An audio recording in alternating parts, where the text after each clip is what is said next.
In talking about that, I did want to at least share just a background about Dr. Gay so that people are aware. Dr. Gay is an American political scientist and academic administrator who was the 30th president of Harvard University and is the Wilbur A. Cowett Professor of Government and of African American Studies at Harvard. Gay's research addresses American political behavior, including voter turnout, politics, and race identity.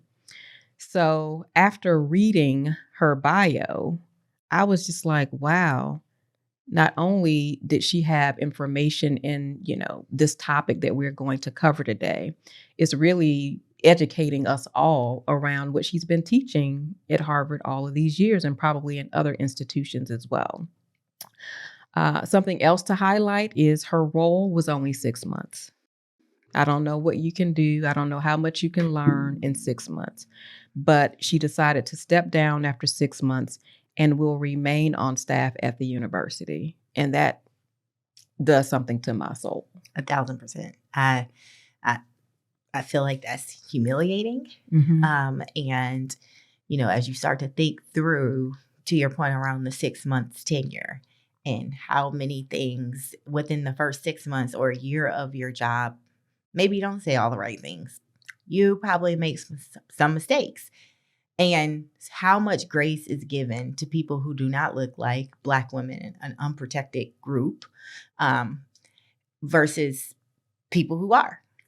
And then to say, not only do you step down from this coveted senior leadership role, you can stay there and teach, though. Agreed. You're good enough to teach. Yeah. But you're not good enough to lead. I know. Because you made a mistake that has been found not even super egregious. Like, you were found not guilty of it. So it is so disappointing. Yeah.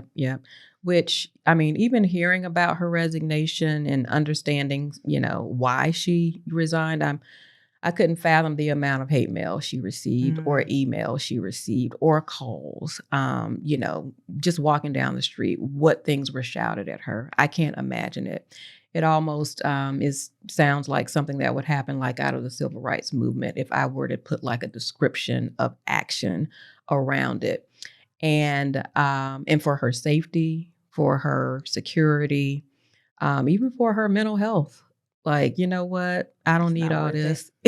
I don't need all this. I'm going to step back. I'm going to step down and I'm going to resign. And I find it so shocking that in 2023, whenever someone is the first of anything, because, we have so many images of the civil rights era that are in black and white. And so it just feels so long ago. And then you have to put it into context that my parents were 10 years old when Martin Luther King was shot and assassinated.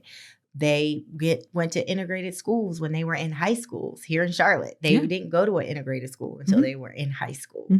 And so it feels far away, but we're not that far away. And so when we start to talk about equity, when we start to talk about diversity, when we start to talk about microaggressions and discrimination, the people who were throwing books at kids, yelling at them, spitting at them, blocking them from coming into schools, they're literally still alive. Yeah.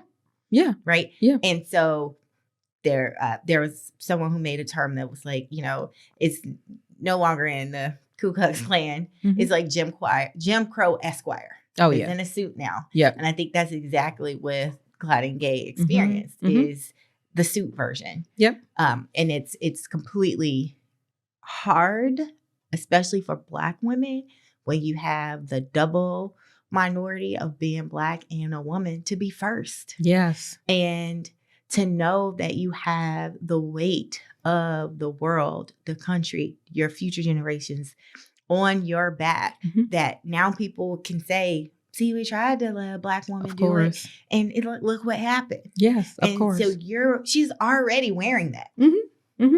Already wearing that. Yes.